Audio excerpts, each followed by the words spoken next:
really think about harm reduction, it's not giving out free drugs. It's not increasing the drug use. Those are happening for other reasons. Harm reduction is to keep people safe, to reduce harm, plain and simple. And it works. I'm Colin Burrows, and this is the Woodstein Media Podcast, episode 30. This podcast is produced on the lands of the Mississaugas of the Credit First Nation, Anishinaabe, and Odawa peoples. This episode focuses on an important topic that people need to repeatedly hear about: harm reduction and the failures of drug prohibition.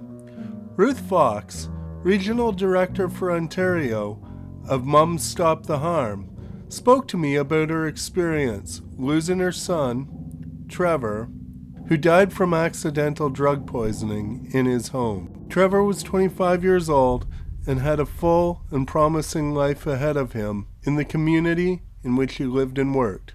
He was a valued employee and a career he enjoyed, and was adored by a supportive family and numerous friends. Ruth became aware of Mums Stop the Harm shortly after Trevor's death, and has found the community of understanding, compassion, and support offered by the organization invaluable. She has learned more about the harms caused by Canada's failed drug policies and the way people who use drugs are treated. This is the 6th episode of the Woodstein Media Podcast, directly dealing with the impacts of failed drug policy caused by the war on drugs. So check the description for links to those other episodes and a couple that are dealing with adjacent issues. I usually share music and ideas on this podcast, but this time I'm not kicking it off with a song. Instead, I'm playing a clip that finishes the epilogue of Wayne Kramer's autobiography, The Hard Stuff. Kramer, who passed away on February 2nd from pancreatic cancer, could easily have been a victim of the war on drugs in his early years, and some might argue he was. I have a good life today. Most of the time, I get to do the kinds of things I like to do with people I like to do them with. I adore my family. I'm fulfilled in my work. I'm at peace with my past. I'm content to remain a student. My definition of success is being able to continue. I created most of the hurt in my life. Most, but not all. Some of it I put squarely where it belongs, on the war on drugs, which has caused me immense anguish. It is a catastrophic failure of public policy. Like most of the 2.3 million people now incarcerated, I didn't need prison. I needed help. This war is a misguided political atrocity that has been destroying families for generations. Drug prohibition has killed more people than drugs ever could. The music at the end of the episode is the song I Don't Want to Die in Vancouver by Low Dead Space, a band that features Garth Mullins, host of the award-winning Crackdown podcast. Crackdown has been doing excellent work reporting from the front lines of the war on drugs by drug users, the people with lived experience and knowledge to inform dialogue on meaningful drug policy that could save lives. Check the description for links to both Low Dead Space and the Crackdown podcast. This podcast and Woodstein Media are independently produced journalism that you can support through Patreon or by donating through PayPal at woodstein.ca. That's wood-stein.ca. Thanks for your interest and support. If you enjoy this podcast, you can support it by listening to more episodes and liking, sharing, subscribing, or reviewing them. This is very helpful and appreciated. Thanks. First of all, I'd like you to introduce yourself and give a little bit of a background on what Mums Stop the Harm is. And then if you're comfortable, tell about your story and how you became involved with Mom Stop the Harm because of that. Okay. Yeah, I became involved with Mom Stop the Harm in, I guess, 2021. So Mom Stop the Harm, it's a network of Canadian families and loved ones who have been impacted by drug-related harms and death. It was founded in 2016 by three moms, hence the name, moms who'd lost children to drug harms. And since then, it's grown to over several thousand individuals and families across Canada. So it's become bigger, which is good because it's an organization that provides a lot of support. But the reason that we've grown is not so great, as you know. Mom Stop the Harm has sort of two arms. There's the advocacy arm, and in our advocacy work, we challenge basically the laws and the policies that cause harm, that are at the root of the rising and continuing deaths across Canada due to drug harms. We call for an end to the failed war on drugs and through evidence-based prevention, treatment, and policy change. And we support an approach that reduces the harms associated with drugs and that connects people to compassionate care. No judgment, no stigma. There's a lot of that around these days, so we're trying to fight that. Mom Stop the Harm also has a support arm, and then there are two groups. There's the Holding Hope groups, which provides peer support for families and loved ones who have loved ones who are either using or have used in the past. Provides a safe place to talk about some of the concerns and issues and challenges that brings. And then Healing Hearts is a peer support group that provides bereavement support to families and loved ones who have lost people to drug harms. And that's sort of how I discovered Mom Stop the Harm. I'd heard about it, and I started going to a Healing Hearts group, and it's really helpful because given the stigma around drug use and people who use drugs, there's a lot of discrimination, and the Healing Hearts groups provide a safe place to just talk about it and know that everybody else in the group, while their circumstances might be completely different, they get it. So getting to me, this is the hard part. My youngest son, Trevor, died from accidental drug poisoning in August 2020, right in the middle of the pandemic. He was 25. He lived in Kincardine. He was living and working in Kincardine. He was a wind turbine technician, so he worked on the turbines in the area there. He was kind, he was loving, he was playful. He had a great sense of humor, a really sharp wit. He was valued in his career, and he went through a tough bit during the pandemic, as a lot of people did. And Trevor did not have a history of problematic substance use. So that's a point I want to make really clearly, because he's not part of the group of, people who are struggling with substance use. I have a zillion questions that I'll never be able to ask him, and I don't want to make assumptions or speak for him. My guess is that he was having a tough time, and maybe using drugs was helping him cope. And next thing we knew, he was gone. We knew him to use alcohol as we do, and cannabis. But and I think he was someone he was curious. I think he experimented. I think maybe he used other things recreationally, but it had never been a problem for him. As you can imagine, it was a shock to us. We knew he was going through a tough time, but we had no idea that he was using anything more than alcohol and cannabis. So yeah, he died alone in his home. And so then I sort of stumbled across Mom Stop the Harm, I guess a little bit after that.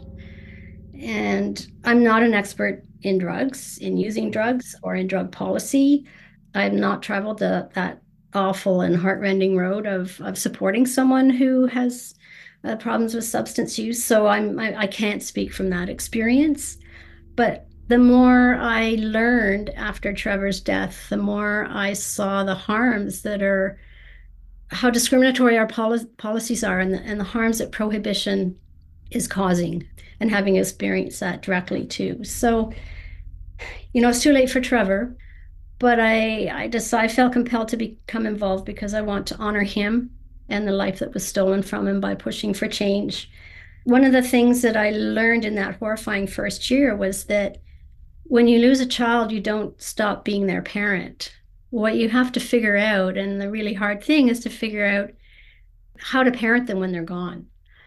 I guess part of me thinks that maybe this is one way that I can continue to parent Trevor, to be a voice for him and try and prevent or stop, which is a tough job, the deaths that are just continuing across the country.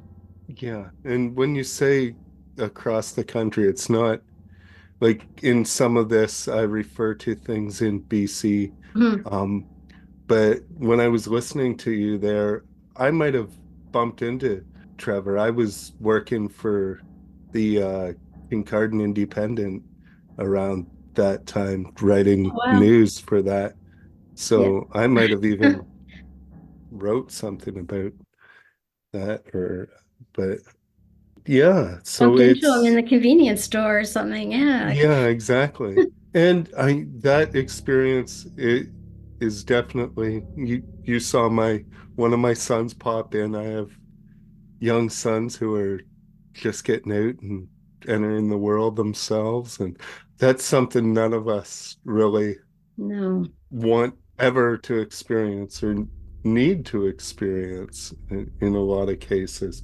But it's happening, and so, Mom Stop the Harm, it's a group that comes together and pushes for more compassionate change. But a lot of people, when they experience what you've experienced, they also get very angry and maybe want to come down hard and be part of the tough war on drugs side of it. But that's obviously not the path you've taken. So why do you feel the more compassionate side or path is the better way to go for you? I guess because the more I learn, and unfortunately, it's knowledge I wish I had before Trevor died, like back when he was a teenager, I can tell you the conversations would have been very different. The hard line, I mean, it's not working. People are, the death toll is continuing. And I guess what I've realized is that we've, and it's something we've grown up with. So it took a while for me to realize that we've grown up with this idea that people who use drugs are bad. There's a moral issue there. It's a bad choice. And so, if you make that choice, then well, you're going to suffer the consequences. But what we I guess forget or don't realize is that there are other things like alcohol, for example. I mean, there was prohibition of alcohol quite some years ago, and that didn't work. So why do we think that it's going to work with drugs? And so alcohol, the prohibition was repealed, and now, our alcohol is extremely promoted, and in some cases, you're almost looked down on if you don't have a drink because, what's the matter with you? Don't you want to have fun? And yet, drugs are looked at completely different, and people use drugs for a variety of reasons. It's not nobody chooses to become addicted or on the fringes of a society or, you know, subject to the judgy glances from people as, they walk by and, realize that, oh, this is a person who uses drugs. They use drugs for people start using drugs for all kinds of reasons, whether it's just, at a party to have some fun and to experience a bit of a different feeling or to help them cope with trauma or even like social situations can be awkward for people and sometimes drugs can help with that. I mean, I know when I have a glass of wine, I feel a little bit freer, a little bit, more confident. So, but I think heavy-handed methods, I mean, we've been trying that with like criminalization and prohibition and all the consequences, and it's not working, and it's just fueling the what's killing people is the toxic drug supply, the street supply that people are, I can't find the word. They don't have a choice except to go to the street supply because it's not legal. So what we have to do is provide a supply that's not killing people and then deal with the other stuff. If people have, some mental health problems or coping problems or whatever has led them to problematic drug use, if it's problematic, help them with that. But it's not problematic for everyone. So, Mhm. The pushback that comes mhm. when ideas like decriminalization come up. There was a good example in Canada when BC was introducing their pilot program, because on the news cycle, Pierre Poilievre was already there. Within 24 hours, he was standing with the Lower East Side behind him, calling it a hell on earth and saying that this policy had caused that. But we all know there's quite a history to that area of Vancouver, and it wasn't caused by that overnight. Like, A decrim pilot, which was what, like a few hours old at that point, like that. yeah, he was out there, and look at what's behind me. It wasn't like this yesterday.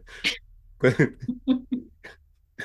so, yeah, that sort of pushback ends up pressing for like abstinence only kind of solution. But like you were saying, there's more to it than that. There is treatment. Some people really do need treatment, Yeah. but safer supply and safe injection sites and things like that, and mental health supports ongoing after treatment are very important. So, Mhm. how do you feel that pushback, with that kind of single-minded pushback, is damaging to the movement to bring in other supports? I feel it's very damaging, and it scares me to think that, we might be looking at a conservative government down the road, the way they're talking about responding to the drug poisoning crisis, because a lot of what Poilievre and I guess his supporters and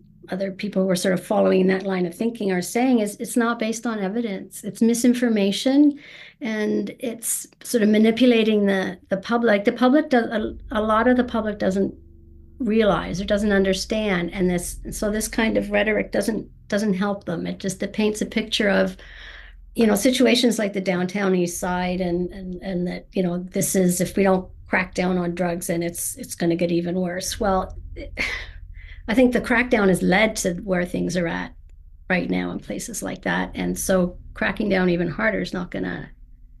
We know it doesn't work. Providing like safe consumption sites, for example, not only do they provide, like keep people alive so that if they need or want treatment, or when they're ready for treatment, they're actually alive to go for it. But safe consumption sites hook people into all kinds of other supports. It connects them with, first of all, with people who care, people who aren't judging them. And if they, it helps them get into, maybe some mental health supports if they need that, or other health supports, social supports. And from what I've heard, people who are using safe supply or, safe consumption sites, it helps them improve other areas of their life. It helps them find a job or get housing, and then sort of stabilize so that they can, not always be looking for the street drugs that might kill them. I listened to your podcast with Talia Storm, and I loved what she made. So many really important points about harm reduction and safe consumption sites and what that does for people. And I really liked what she said about people who use drugs, about them being the driver, and we're in the car with them, we're in the back seat or even the passenger seat, but we're passengers to support them, provide or assist with directions if and when they want it. But they're the driver. They know who they are and what they need and what they want and how to get there, and we help them. And I think that's a really good metaphor for how we help people in any situation. It doesn't have to be someone who's struggling with drugs. Any situation where they're struggling, they're the driver, we're along for the ride, and we help them, give them direction if they need it and want it. Yeah, I really think that point she made was important to how we deal with these issues. It's another fear-mongering tactic that seems to be used. The idea that safe supply is getting diverted and ending up just going to the streets so that the drug users who want something stronger can go get their fentanyl or whatever. But that hydromorphine and Dilaudid or are ending up in the hands of our children for $1 a pop or something like that, and that's what's causing the overdose crisis.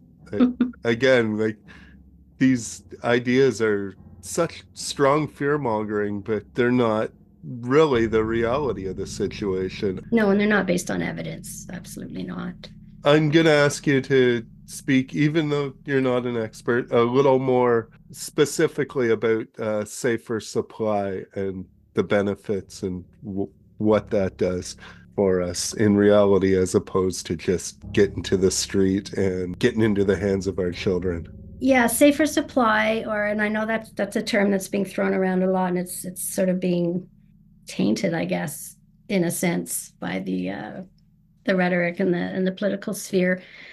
But really what it is an alternative to the street supply, the poison street supply. So what that does is give people the drugs that they want, and if they have a dependence that they need, without, the risk of it killing them or doing some severe brain damage or whatever.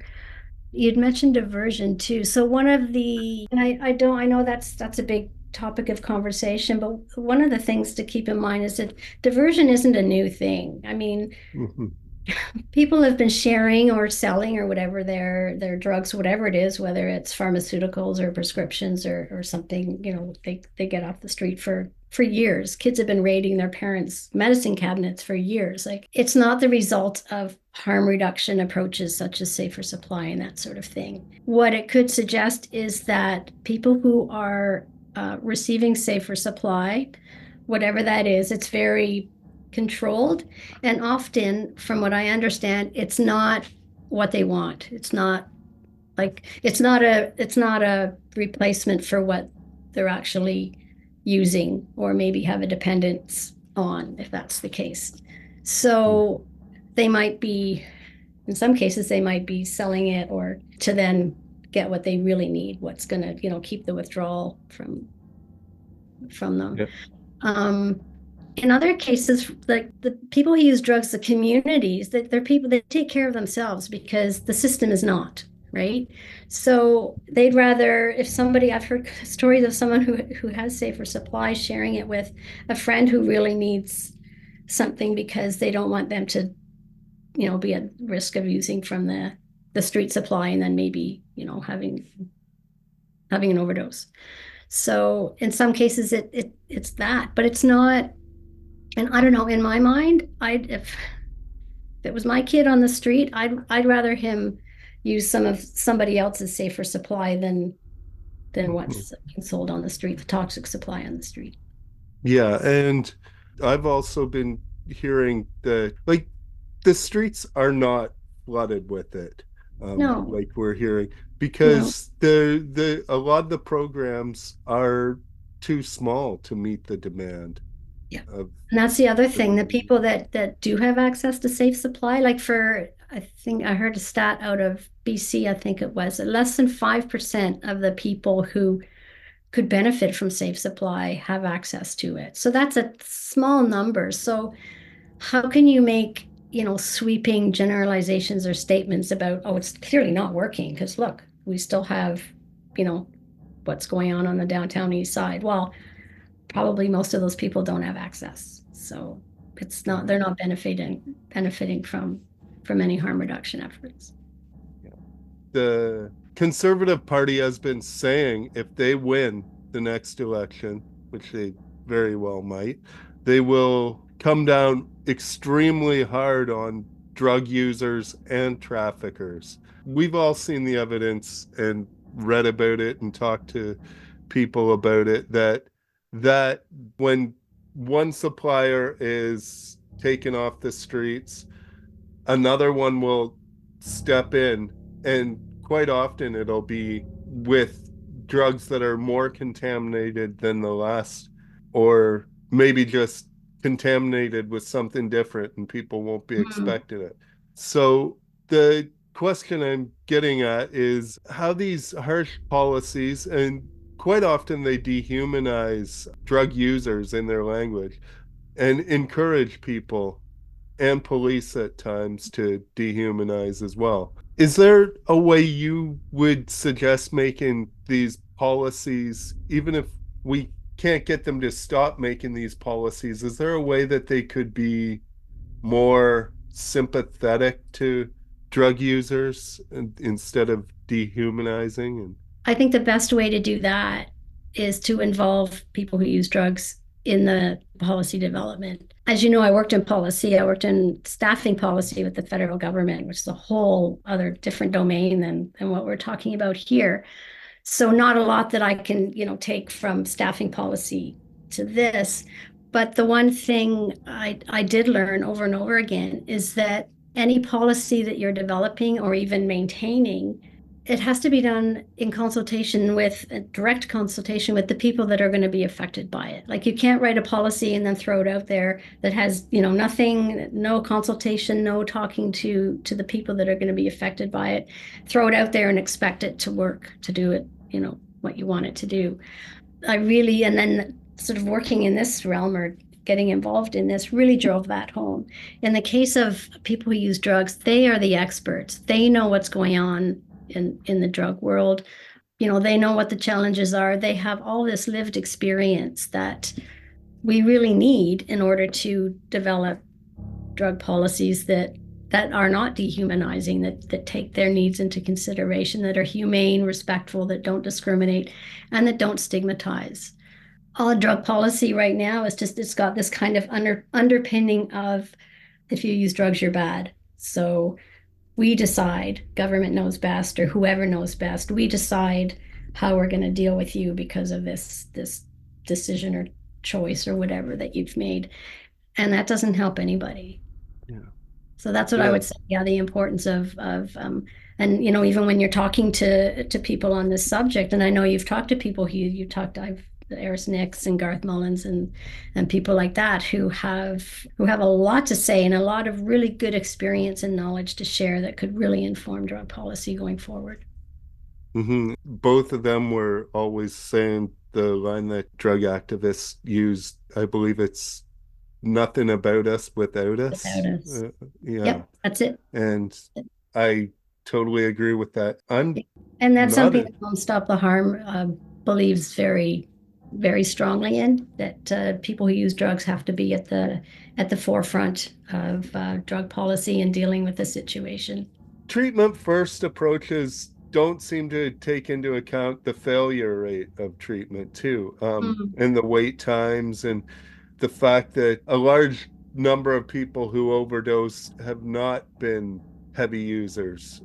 They're often first time or weekend warriors. So it seems that the tendency for politicians who are making decisions that affect people's lives, they ignore the evidence, the science, data.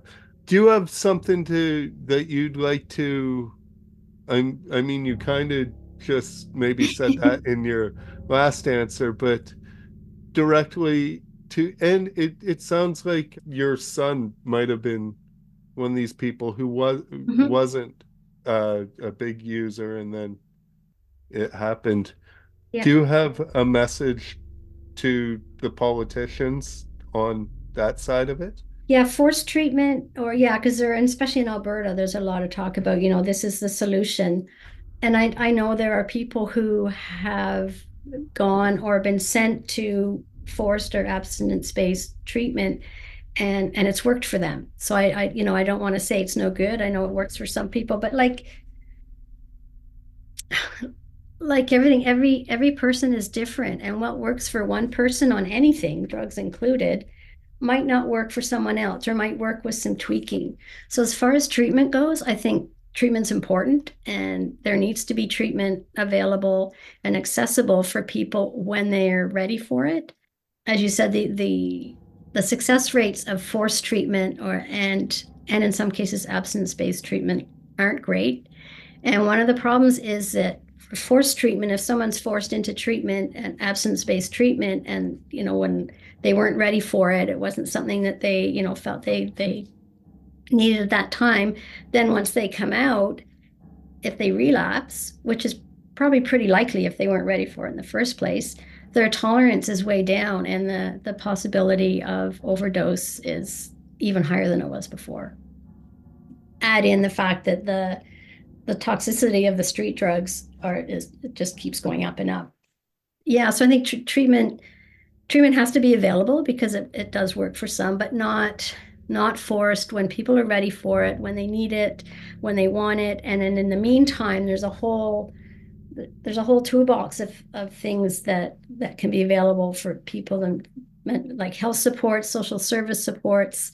Because some people, they may want to, like, abstinence may not be part of their plan.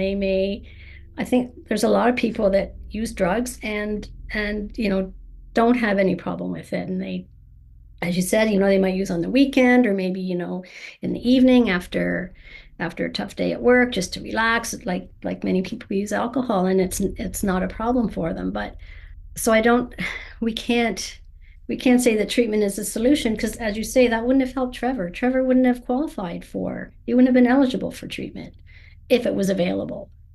And there are people the numbers are staggering. I think the latest was, since 2016, it's like close to 43,000 Canadians have died from drug poisoning. Men between the ages of, I think it's 20 and 59 are in the high proportion there. And I mean, these are catastrophic numbers, and they're not going to go, I mean, they just keep going up. So until and all the talk about, forced treatment and cracking down, that's not, I mean, here we are.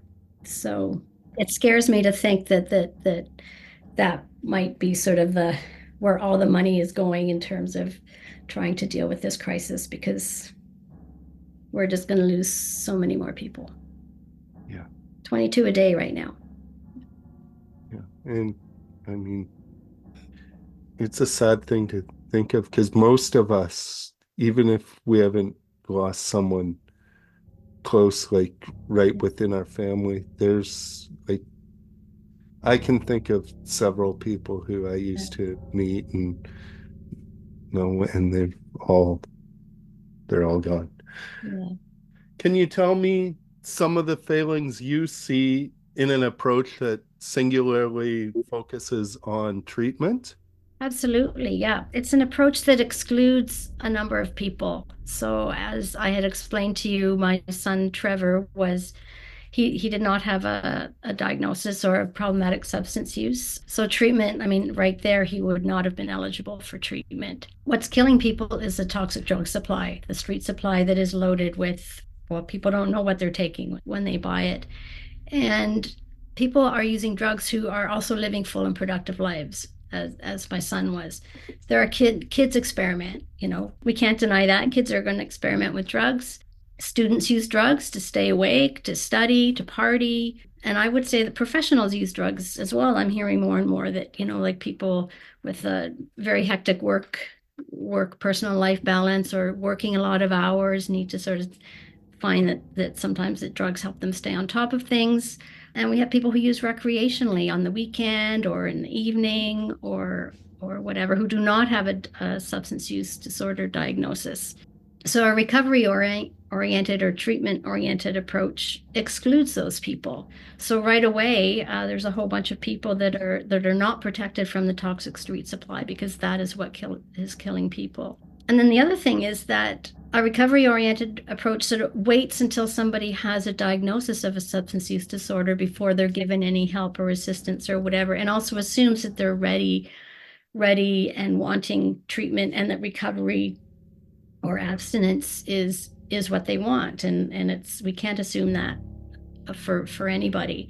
So it waits until there's a substance use disorder diagnosis, and then avoids or doesn't allow for the opportunity for early intervention. So somebody who's maybe doesn't have a substance use disorder diagnosis, but is maybe headed in that direction, maybe using more and more, finding that drugs are becoming more of a coping mechanism than is healthy, with approaches that sort of meet people where they're at and respond to the current situation. We can start addressing some of those things, or work with people to get counseling or social supports or whatever help they might need to not end up with a substance use disorder diagnosis.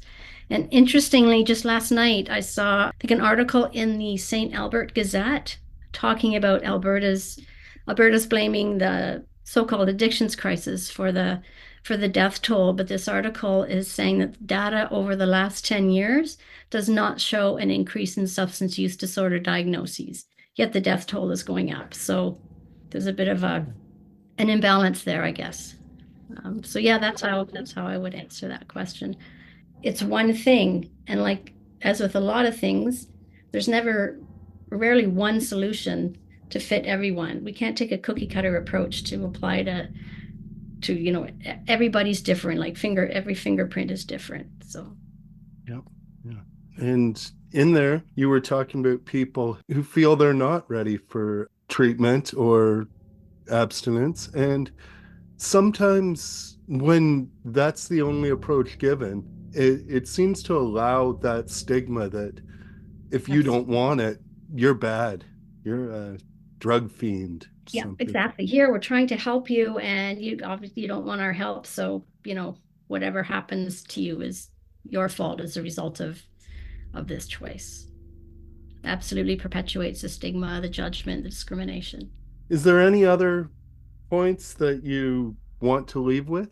Yeah, I would just like to talk a little bit about harm reduction, what it is and what it is not, especially in the face of the misinformation that is being bandied about in the political sphere. I see that Poilievre was at it again yesterday, going on about how the government's handing out free drugs and all that kind of thing, which is not. That's one thing harm reduction is not.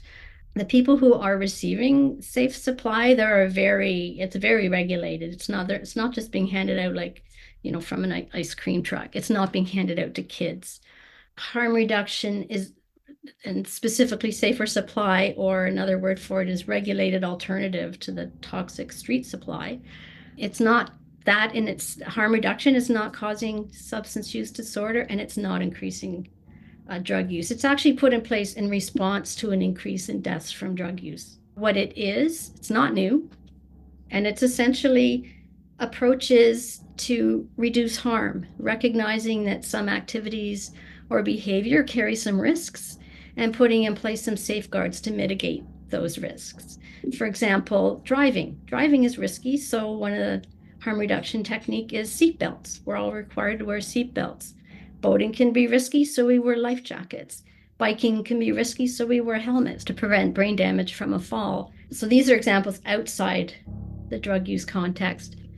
Within the drug use context, it's strategies and approaches to help manage the risk, particularly like safer supply, as I mentioned, to protect people from the street supply. We see the war, prohibition, criminalization, the war on drugs. It's not working. It's increasing the stigma, the discrimination, and the judgment towards people who use drugs. It's pushing drug use into the shadows and into secrecy, so people are using alone and not getting the help that they might need, or help should an overdose happen. And one of the things is the iron law of prohibition, which it's an unwritten law, but it says that the tougher the sanctions against drug use, the more toxic the drugs become, the more crime there is, and crime becomes more violent. And we're seeing this. Initially it was more the issue around drug deaths was fentanyl coming into the drug supply. Now we're seeing benzodiazepines, which don't respond to naloxone, so that creates a bit of a quandary, or makes it more difficult to reverse an overdose. We're seeing animal tranquilizers come into the drug supply now, and that's going to increase. So what harm reduction in the drug context does is it gives people agency, and it includes a number of tools. Safer supply or regulated alternatives is only one of those, and it includes education, naloxone, safe consumption sites. One of the really important things is, I believe, is that it connects people to people who care, for starters, social and health supports, and treatment. Harm reduction is not against treatment. It's not harm reduction or treatment. Treatment is a valuable tool for people who are ready for it and who want it. So yeah, people who have access to harm reduction also have access to a whole bunch of other services and supports, and evidence that is coming in is showing that people are reporting improved quality of life. I've heard, testimonials, people saying, yeah, I was able to get housing. I was able to find and hold down a job. I was able to spend time with my family, the important people, the people who have kids. I was able to spend time with my kids instead of, running around to look for the next, the street supply and that sort of thing. So Yeah, that would be my, just, really think about harm reduction. It's not giving out free drugs. It's not increasing the drug use. Those are happening for other reasons. Harm reduction is to keep people safe, to reduce harm, plain and simple. And it works. And it's strange to me that anyone can argue against keeping people safe. Yeah, it's mind-boggling. Is there anything else you want to get out there or say to people? Yeah, I guess in addition, just to emphasize that the drug poisoning crisis, it's not an addictions crisis. It's a direct result of the toxic street supply, which kind of flows from prohibition. So what we need to stop the death toll is regulation, legal regulated supply of drugs that are an alternative to what's on the street in the short term to stop the deaths. Along with that support, compassionate support for people who want it, and care and connection to help people deal with life is pretty hard these days, and for everybody and for all kinds of reasons. And then access to treatment when people are ready for it and if they want it. And then long-term decriminalization of people who use drugs, which requires a whole lot of legislation, but that's going to help address the stigma. Because I think in Trevor's case, if there wasn't the stigma around drug use and the criminalization, he might have talked about it. He wouldn't have been buying his drugs off the dark web. He would have known exactly what he had and what he was taking. And, he would most likely still be here today to live the beautiful life that was stretching out ahead of him.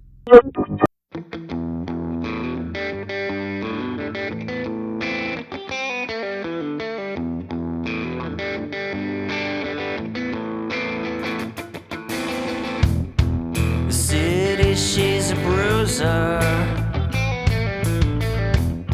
She'll make you a loser. Slinging up, down, inside, through the night is what we do to survive. I don't wanna die in Vancouver. I don't wanna die in Vancouver. I don't wanna die in Vancouver. I don't wanna die in Vancouver. Sad song of sirens and racial profiling. Empty shell casings litter Hastings Street. Keepsakes, keepsakes. I don't wanna die in Vancouver. I don't wanna die in Vancouver. I don't wanna die in Vancouver. I don't wanna die in Vancouver. Blue lips under gray skies. Thready pulse, fluttering eyes. Can't catch a breath in this cyanotic city. Are they digging a grave for me? I don't wanna die in Vancouver.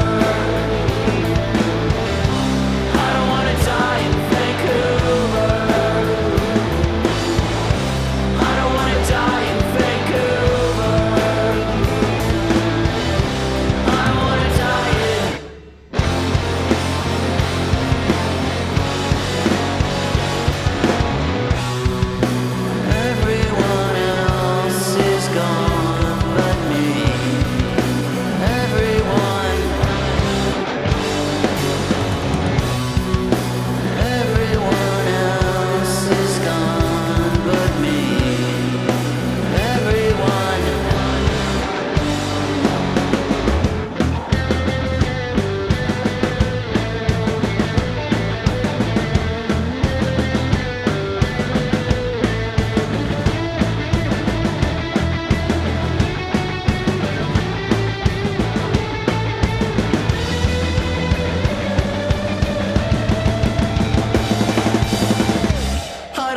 die in Vancouver.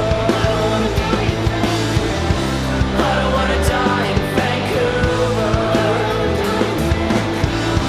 I don't wanna die in Vancouver. I don't wanna die in Van. I don't wanna die in Vancouver. I don't wanna die in Vancouver. I don't wanna die in Vancouver. I don't wanna die in. I don't wanna die in. I don't wanna die in Vancouver.